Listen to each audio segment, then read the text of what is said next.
Decay rate क्या होता है इस वीडियो में हम समझने जा रहे हैं। Hello everyone, I am Kirti Agarwal, welcome to Magnet Brains. Decay rate, जैसे कि हमने रेडियो एक्टिविटी और उसका एक लॉ समझा था, रेडियो एक्टिविटी का लॉ ऑफ डिसइंटीग्रेशन और you can say law of decay of radio activity.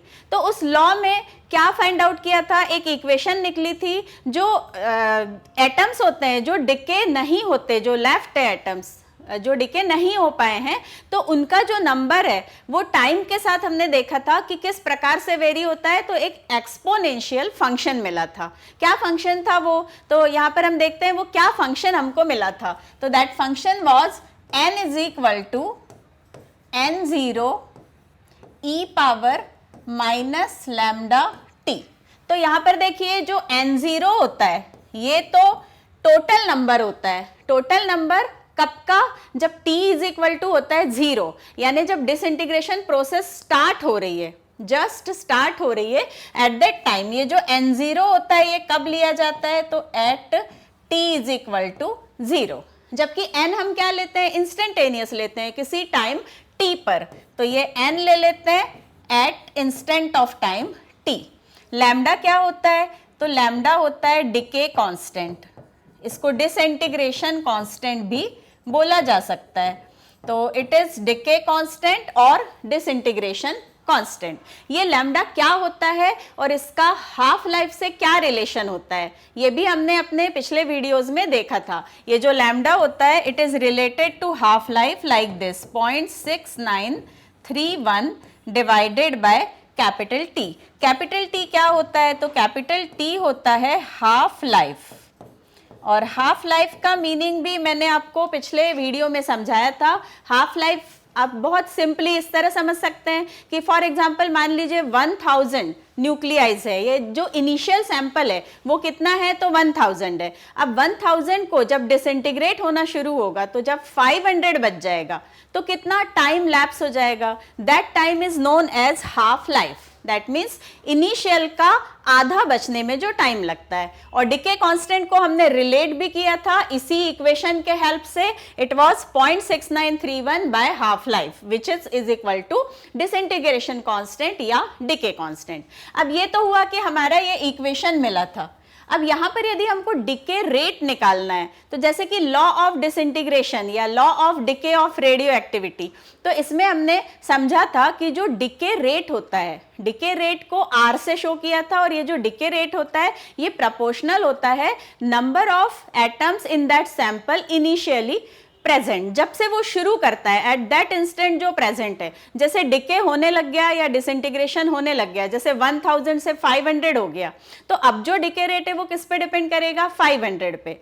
तो इन दैट वे ये डिके रेट डिपेंड करता है। तो डिके रेट को यदि हम कैपिटल R से शो करें, तो ये जो डिके रेट है यदि हम इसको कैपिटल R से शो करें, तो ये डिके रेट क्या कहलाता है, पहले हम यहाँ पर देखते हैं। It is defined like this is the rate, जो कि क्या समझा रहा है हमको, तो this rate gives us the number of nuclei decaying per unit time.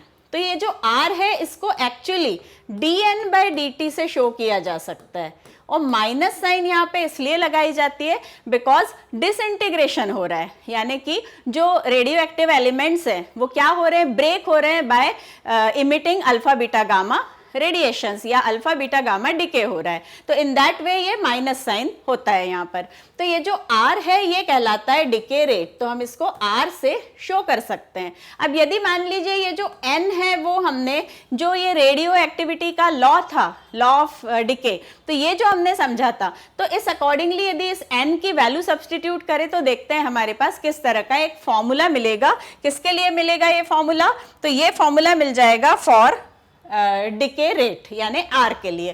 तो R को जैसे कि लिखा dN/dt विथ नेगेटिव साइन, और इस नेगेटिव साइन को यदि इस तरफ ले जा लेते हैं, नेगेटिव साइन को यदि इस तरफ शिफ्ट कर देते हैं, अभी तो मान लीजिए हम इसको ना शिफ्ट करें और ऐसा ही लिखे रहने दें dN/dt, तो dN/dt जो है ये dN/dt में इस n का वैल्यू रखेंगे, और n का वैल्यू क्या रखेंगे, तो n का वैल्यू अभी जो जैसे मैंने आपको इक्वेशन बताई n is equal to n0 e power minus lambda t, यदि हम ये वैल्यू n का यहाँ पर सब्स्टिट्यूट कर दे और डिफरेंशिएट कर दे इस इक्वेशन को। तो चलिए डिफरेंशिएट करते हैं। तो ये r is equal to minus d by d t, और यहाँ पे n का वैल्यू सब्स्टिट्यूट किया, that is n0 e power minus lambda t।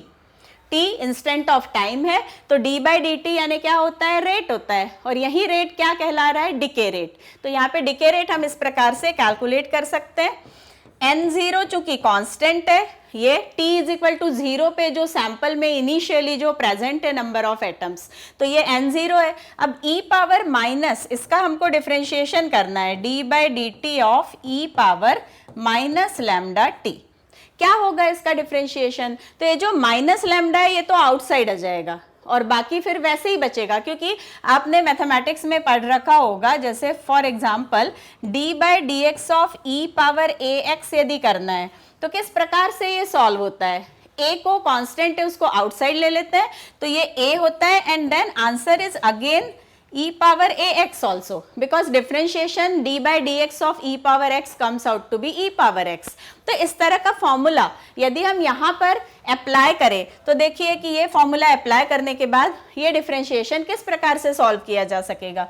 तो this is minus n0, and ये जो डिफरेंशिएशन है ये होगा minus lambda e power minus lambda t।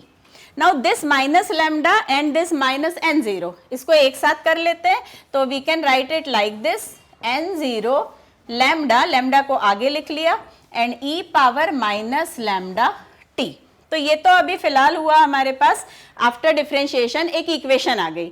अब हम एक कांस्टेंट वैल्यू लिखेंगे, किसके लिए, तो ये जो लैम्डा n0 है इसको क्या मान लेंगे, तो we will assume it as r0, एक कांस्टेंट वैल्यू मान लेंगे, नया कांस्टेंट r0। तो यही इक्वेशन देखिए इस प्रकार से लिखा जा सकेगा, r0 e power minus lambda t।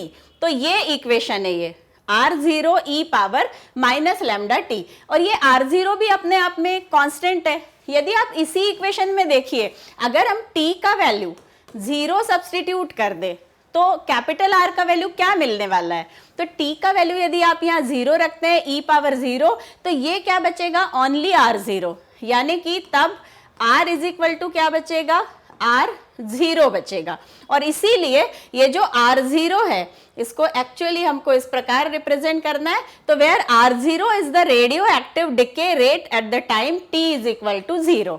क्योंकि हम क्या पढ़ रहे हैं, r क्या है, ये डिके रेट है, रेडियो एक्टिव डिके रेट। तो what is r0, t is equal to 0 पे r का वैल्यू क्या मिलने वाला है, r0। तो r0 क्या कहलाता है, it is called radioactive decay rate at the time t is equal to 0। जबकि ये r क्या है, ये डिके रेट है किसी भी इंस्टेंट ऑफ टाइम t पर। तो इस तरह से अगर आपको न्यूमेरिकल क्वेश्चंस में डिके रेट कैलकुलेट करने दिया जाता है तो you will have to apply this type of formula.